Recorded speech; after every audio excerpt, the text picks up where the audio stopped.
안녕하세요. 오늘 드림시티 세미나에 오신 여러분들 모두 환영합니다. 저는 오늘 오픈마인드를 맡게 된 강의자 윤현식입니다.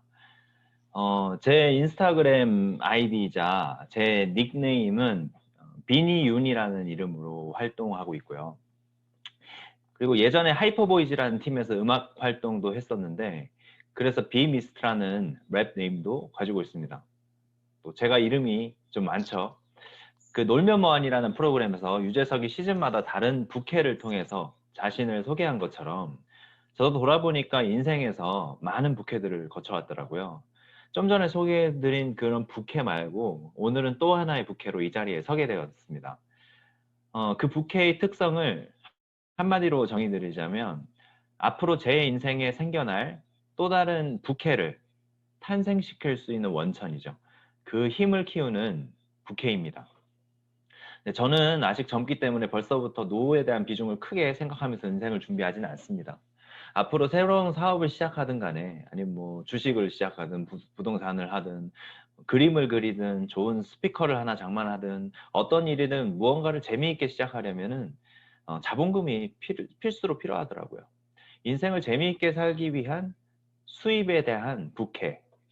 저는 그 부분에 대해서 고민을 좀 하게 되었고 그 고민을 풀어가고 있는 그런 한 사람으로서 제가 선택하고 그리고 행동하고 결과로 냈던 부분을 그런 근거로 말씀드리고자 합니다. 저라는 사람이 어떻게 이 시장을 바라보고 있는지에 대한 인사이트를 얻어가시는데 초점을 맞추면 좋을 것 같다라는 생각입니다. 네, 자, 제 강의의 시작은 나이키는 왜 아마존과의 결별을 선언하였을까에 대한 내용입니다. 여러분들께 곧 질문을 하나 던져드릴 텐데요. 여러분들의 생각을 채팅으로 좀 남겨주시면 제가 여러분들의 생각을 읽는데 굉장히 도움이 많이 될 것 같습니다. 채팅 준비되셨죠? 채팅 준비되셨다면 한 번씩 쳐보시겠어요? 아무 말이나 괜찮습니다. 뭐 욕 빼고는 다 괜찮습니다. 뭐든지 하나씩 한번 쳐보시면 제가 또 분위기를 좀 가늠할 수 있을 것 같아요. 음, 네. 멋있다고 해주신 분, 이분은 제가 또 따로 상품을 좀 드려야 될 것 같습니다. 네네. 많은 채팅 참여가 어쩌면 이제 제가 이 강의를 준비한 부분에 있어서 여러분들 생각이 어떨지에 대한 부분들이 좀 오늘 중요한 그런 강의거든요. 그래서 같은 소통을 좀 많이 했으면 좋겠다라는 생각을 해봅니다. 자, 2019년 11월입니다. 나이키는 난데없는 폭탄 선언을 합니다. 바로 아마존에서 판매 중이던 모든 상품을 철수하기로 한 것입니다. 아마존은 우리나라의 쿠팡처럼 유통시장의 공룡으로 불리는 거대 기업입니다. 나이키 역시 아마존을 포함한 그 도매 채널이라고 하죠. 그 매출이 나이키 전체 매출의 84%에 육박하는 상황이었죠. 이런 유통업체에서 나이키의 모든 제품 판매를 중단한다니 업계에서도 굉장히 의아한 반응을 보였겠죠. 매출이 84%를 포기한다니 다른 이들이 볼 때는 미친 결정이었죠. 이런 많은 우려의 목소리랑 이제 뭐 당장의 엄청난 리스크를 뒤로하면서도 아마존에서의 전면 철수를 결정하는 데에는 그만한 이유가 있었습니다. 바로 D2C 전략을 채택했기 때문입니다. D2C라는 이 단어를 여러분 오늘 좀 많이 쓸 텐데 아마 알아두시면 좋을 것 같아요. 다이렉트 투 커스터머의 약자로 어, 대형 유통 플랫폼인 아마존, 쿠팡, 옥션 등을 거치지 않고요. 고객을 바로 이제 자사몰로 유입시켜서 소비자에게 직접 판매하는 방식을 뜻합니다. 그렇다면 여러분들한테 이런 질문을 좀 던져볼 수 있을 것 같습니다. 기업들이 D2C 전략을 써서 보는 이득은 무엇일까요? 그리고 소비자들이 D2C 방식으로 보는 이득은 무엇일까? 이 부분에 대해서 여러분들과 함께 소통을 좀 해보고 싶습니다. 어떻게 생각하시나요? 기업들은 왜 D2C 전략을 쓰게 되는 거고 그걸 써서 보는 이득은 무엇일까? 좀 전에 말씀드렸듯이 D2C 전략 같은 경우에는 직접 판매에 대한 부분을 말씀드린 겁니다. 나이키가 그 큰 유통 채널을 포기하고 자사몰에서만 나이키를 살 수 있게끔 이렇게 직접 판매를 할 수 있도록 전략을 바꾼 거죠. 즉 우리에겐 이미 충성도 높은 고객이 있으니까 소비자들한테 제품 판매 및 서비스를 본사가 직접 하겠다, 그런 뜻입니다. 그래서 이로 인해서 나이키가 전략을 써서 보는 그런 이득은 무엇일까요?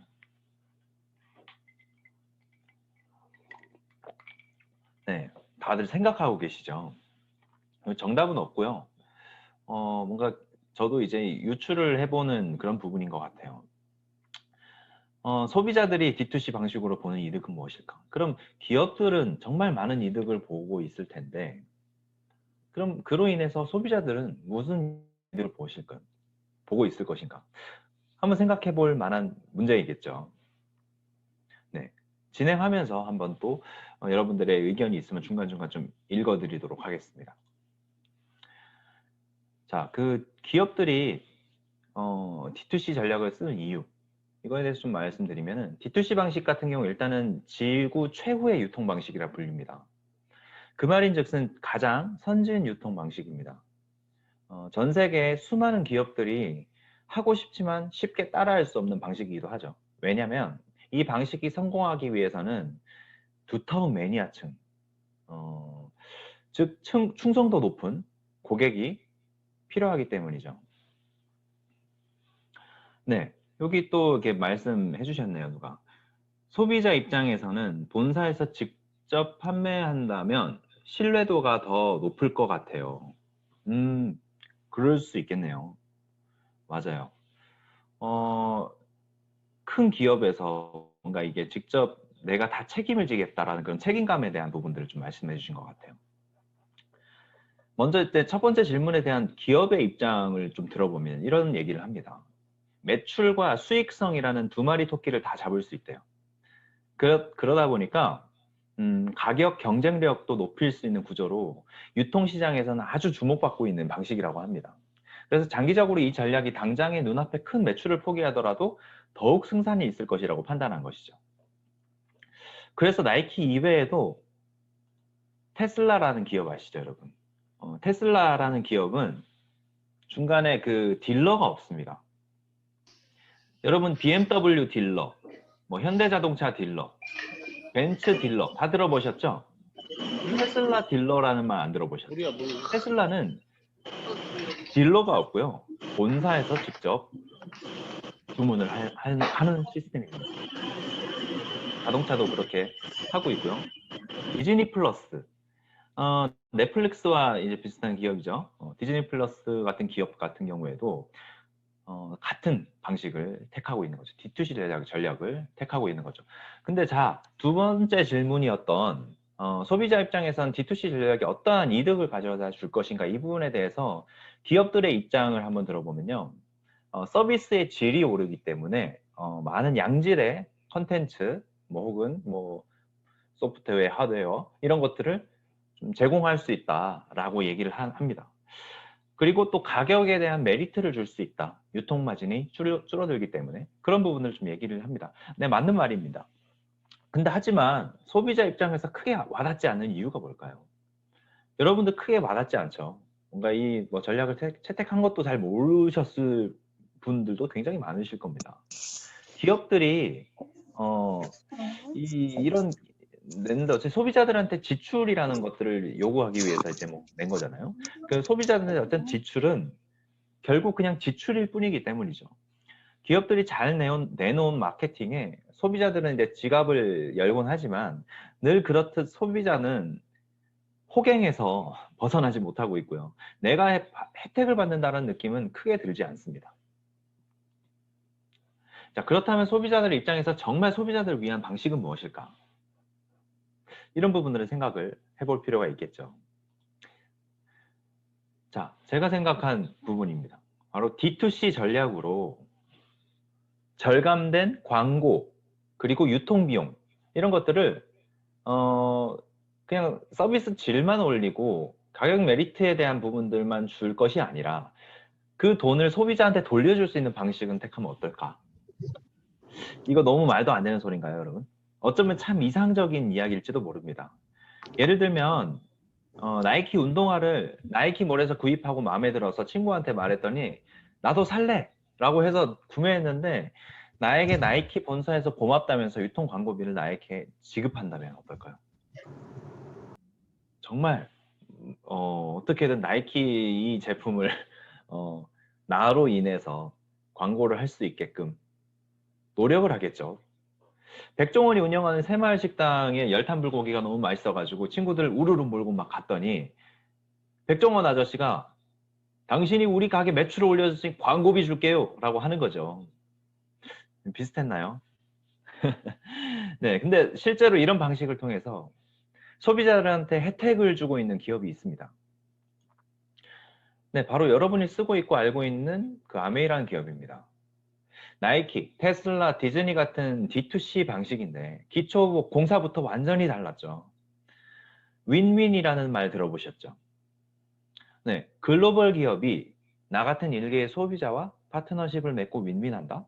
뭔가 매칭이 잘 안 되시겠지만 실제로 그런 방식으로 많은 충성도 높은 소비자들을 만들어낸 기업이 바로 아메이라는 기업입니다. 아메이는 D2C 방식을 써서 생겨난 그 이득을 회사가 가져가지 않고 소비자들에게 돌려주겠다라고 고언한 것입니다. 저는 이분이 정말 생각지도 못했는데 합리적이다라는 생각을 했어요. 아메이 창업자 중인 이제 한 분인 리치 디보스가 쓴 책 있습니다. 그 유명한 더불어 사는 자본주의라는 책을 펴낸 분이었습니다.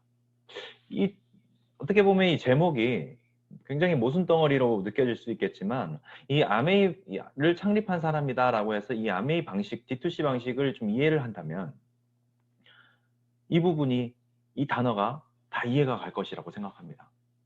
정말 와닿더라고요. 물론 62년 전에 이 아메이가 창립이 되고 이 D2C 방식을 택했었는데 이 D2C 방식이 아메이 회사한테는 처음부터 효율적이고 적합한 모델이었던 건 아닙니다. 오히려 기성세대들은 어떻죠? 아직도 그런 생각하는 분들 많죠. 백화점에 있는 제품이 검증된 제품이고 좋은 제품이다라는 인식. 왜 그렇게 좋으면 백화점에 안 풀고 너가 가져오냐? 왜 비닐봉다리에 그렇게 가져오냐? 그렇게 생각할 수 있을 것 같아요. 이런 것들이 이제 주목을 받기 시작한 게 첫 번째로 인터넷이 보급되고 난 뒤였습니다. 활기를 띠기 시작한 거는 스마트폰이 전 세계인들의 손에 쥐어지고부터입니다. 그리고 많은 미래학자들과 전문가들이 말합니다. 이 시장의 진짜 시작은 지금부터라고. 제가 생각하는 아메이 비즈니스의 컨셉은 바로 전략 소비라고 생각합니다. 우리에겐 모두 어차피 지출해야 할 고정 소비라는 것이 있습니다. 저는 그 지출을 anyway money라고 부릅니다. 그동안 무조건 지출로만 끝났던 소비가 수입으로 돌아오게 되고 저는 이 방식을 통해서 평생 생필품 비용이 지출되지 않습니다. 정말 신기하더라고요. 어떻게 그게 가능하냐. 첫 번째, 흩어졌던 소비를 모아주고요. 흩어졌던 소비를 모아준다. 여러분, 제가 혼수를 하면서 많이 느꼈는데요. 현대백화점에 가서 냉장고가 제일 싸고 하이마트 가니까 이제 에어컨이 제일 싸고 그리고 또 이제 이마트에 가니까 또 뭐가 있죠? 뭐 전자레인지가 제일 싸고 이렇게 해서 각각 사는 것도 좋았지만 현대백화점을 가서 그 세 개를 한꺼번에 사는 게 더 싸더라고요. 흩어졌던 소비를 모으면요 기업에서 혜택을 줍니다. 근데 그로 인해서 캐시백까지 발생되는 기업은 없죠. 캐시백이라는 게 진짜 현금 캐시백이요. 두 번째, 건강과 안전에 초점을 맞춘 소비를 통한다. 이제 이번에 이제 코로나 시대로 인해서 전 국민 건강 교육을 시켜줬다. 코로나가. 그런 얘기가 있습니다. 그만큼 이제 건강과 안전에 대한 그런 소비, 그리고 뭐 옥시 사태라든지 가습기 살균 사태라든지 뭐 여러 가지 그 기업의 그런 비도덕적인 그런 행동들을 많이 여러분들이 느끼셨을 거로 생각해요. 그런 부분 때문에 건강과 안전에 초점을 맞춘 소비를 많이 원하고 있습니다. 믿을 만한 기업과 거래를 하는 시대가 오는 거죠. 세 번째, 내가 경험한 것들을 알리는 그런 일입니다. 나는 평생 광고를 하고 삽니다. 내가 입고 있는 옷, 내가 타는 차, 내가 신는 신발, 이런 것들이 사람들한테는 다 눈에 보이는 것들이에요. 그렇으니까 지나가면서 저거 어디서 샀나? 물어보는 경우도 있고, 뭐 요즘 그런 일도 있다면서요. 지하철 가다가 코가 너무 이쁘면 코 어디서 하셨냐? 그렇게 물어보시는 그것도 이제 하나의 광고겠죠. 어디 성형외과에서 했다. 이렇게 하면 또 그쪽에서 찾아갈 수도 있는 그런 광고의 시대입니다. 마찬가지로 우리가 먹는 것, 이런 것들도 제가 SNS 관련돼서 이렇게 뭐 이런 제가 먹고 있는 영양제 이런 것들을 먹으면 그런 곳에서 이거 뭐예요? 라고 물어보는 그런 제 지인들이 많아지고 있고, 그런 지인들이 그런 걸 통해서 저 사람이 먹는 뭔가 좋아 보인다 라고 하면 이제 자연스럽게 구매를 하는 그런 형태의 소비가 굉장히 많이 늘고 있다라는 거죠. 그런데 1, 2번은 좀 여러분들이 보면 되게 잘하겠다고 해요. 모두가 잘하겠다고 합니다. 근데 3번이 어렵다고 해요. 왜냐면 3번이 비즈니스이기 때문이에요. 평범한 우리가 기업처럼 플랫폼을 운영할 수 있는 기회가 생긴다. 이런 부분에 좀 초점을 맞추면 좋을 것 같아요. 자, 이 일은 카카오톡 기업이 하고 있는 일과 비슷합니다. 뿐만 아니라 에어비앤비, 쿠팡, 우버, 페이스북 그런 플랫폼 기반 기업들이라고 하죠. 플랫폼 기반 기업들이 가장 집중하고 있는 일이 뭘까? 좋은 제품을 만드는 데 집중할까요? 아니죠. 이미 시장에 나와 있는 좋은 제품이나 서비스를 그들의 채널에 조인시키는 일만 하고 있죠. 즉, 기업들은 자신의 유통 채널에 더 많은 사람들이 조인할 수 있도록 회원들을 모집하는 데 전력을 다하고 있더라. 아메이는 제품을 만드는 제조회사이자 나에게 제품을 주는 D2C라는 기업이고, 나는 카카오톡처럼 그 제품과 서비스를 연결하는 바로 플랫폼 기업이다. 이렇게 생각하시면 쉬울 것 같습니다. 그래서 저는 카카오 기업이 잘 될 수밖에 없는 이유, 이런 것들을 좀 고민하기 시작했고, 왜냐? 내 비즈니스가 잘 되려면 카카오톡이 하고 있는 일을 해야겠구나라는 그런 매칭을 생각을 하게 된 거죠. 그런 부분을 고민하다 보니까 카카오톡이 왜 잘 될까를 고민하게 되었습니다. 여러분 카카오톡 안 쓰시는 분 여기 혹시 계신가요? 줌 링크를 아마 카카오톡을 통해서 다 또 받으셨을 것 같아요. 그만큼 우리 카카오톡 하루라도 안 보면 조금 이제 막 괜히 들썩들썩거리고 일이 안 지워지면 막 힘들어 하시는 분들도 계시더라고요. 그만큼 이제 카카오톡은 메신저가 기반으로 딱 되고 그 이후에 많은 서비스들을 조인시켰기 때문에 사람들이 카카오톡을 통해서 할 수 있는 그런 것들을 굉장히 편리하다라고 생각을 하고 있습니다. 자, 아메이는 매일 쓰지 않으면 안 되는 생필품 기반이기 때문에 재구매가 자꾸 일어나고요. 신제품이 계속 나왔을 때 사람들이 나도 모르는 신제품을 소비자가 먼저 하는 경우도 막 생기더라고요. 한마디로 이게 내가 판매가 아닌 사람들이 알아서 구매하는 형식. 이마트 갈 때 여러분 이마트 지점장 얼굴 보러 가시지 않잖아요. 그죠? 그처럼 내가 필요한 물건을 살 수 있는 그런 채널, 그 채널과 조인시켜주는 역할은 내가 그 부분을 하는 역할을 하면 되는 거죠. 자, 그래서 충성도 높은 매니아들이 지속적인 재구매가 일어나고 확산이 됩니다. 아메이 회사가 가진 기업의 비전이 이런 부분이더라고요. 우리의 비전은 모든 사람들에게 보다 윤택한 삶을 위한 기회를 제공하는 것입니다. 뭘로? 방금 전에 말씀드렸던 그런 행위들로 인해서 나만의 네트워크를 만들 수 있는 그런 기회를 주는 것이죠. 이렇게 공식 홈페이지에 적혀 있는 내용입니다. 그래서 저는 이 회사가 말하는 비전에 좀 주목을 해봤습니다. 세상에는 여러분들처럼 자신만의 독자적인 사업을 꿈꾸는 많은 이들이 있죠. 첫째로 저는 돈도 많이 벌고 싶었고요. 두 번째로 하루에 시간을 쓸 때도 내가 주도적으로 결정하고 싶었어요. 그리고 오랫동안 함께 할 수 있는 진짜 친구들이 곁에 가득한 그 친구 부자의 삶. 이 세 가지가 제가 꿈꾸는 인생관이고, 그걸 해결할 수 있는 도구가 아메이 비즈니스라는 것은 제가 이해하고부터 아까 말했던 그 새로운 부캐, 그 부캐가 아메이 비즈니스 오너가 되었습니다.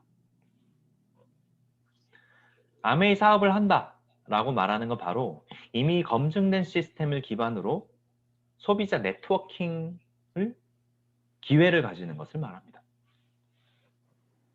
머릿속에 좀 잘 정리가 되셨는지 모르겠습니다. 마지막으로 제가 하고 싶은 이야기를 정말 잘 정리해 주신 분이 있어서 그 글을 좀 옮겨봤는데요. 우리는 제품을 팔아서 돈을 버는 기업이 아니다. 우리는 고객의 구매 경험, 고객이 제품을 구매하기까지의 여정에서 고객을 도와주고 그들이 원하는 제품을 살 수 있게 도와주면서 돈을 버는 기업이다. 저는 이 글을 읽고 와, 이건 딱 아메이 비즈니스 형태를 두고 이야기하는 것 같다라고 생각했는데요. 제품을 파는 것이 아닌 경험을 파는 비즈니스 형태가 미래의 중요한 트렌드로 자리 잡을 것 같다는 생각을 합니다. 들어주셔서 감사합니다. 여러분들의 꿈을 응원합니다. 지금까지 발표자 윤현식이었습니다.